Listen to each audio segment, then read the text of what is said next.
பிறந்து 10 மாதம் இருக்கும்போதே எங்கள் அப்பா இறந்துட்டார். அதாவது எங்கள் அப்பா கருப்பாக சேவை பண்ண தெரியாது.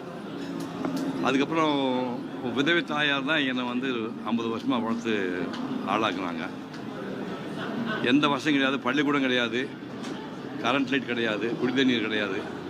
அப்படி ஊரில் பிறந்து அந்த ஊர்லேயே எஸ்எஸ்எல்சியை முதல்ல பாஸ் பண்ண ஆள் நான் தான்.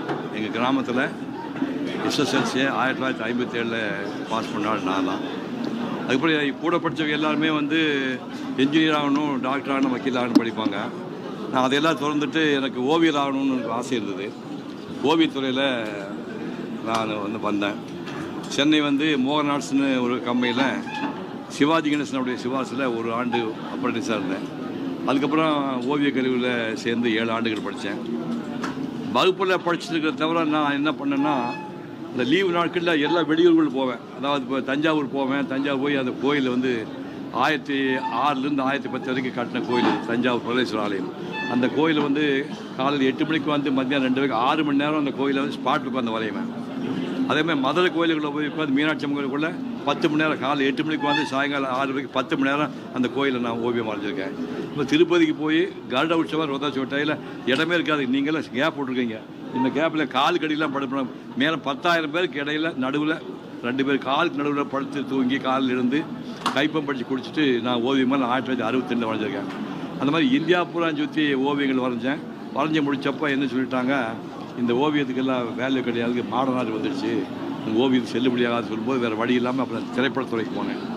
திரைப்படத்துறைக்கு போகும்போது சிவாஜி எம்ஜிஆர் உச்சத்தில் இருக்காங்க. அப்போ சுத்தமாக வந்து 0 பொசிஷன் நான் உள்ளே போய் முகம் நல்லா இருக்குன்னு சொல்லி ஏபி நாகராஜன் போன்றவர்கள் வந்து கடவுள் வேஷம் கொடுத்து ஒரு 3-4 வருஷம் அதை ஓட்டுனேன்.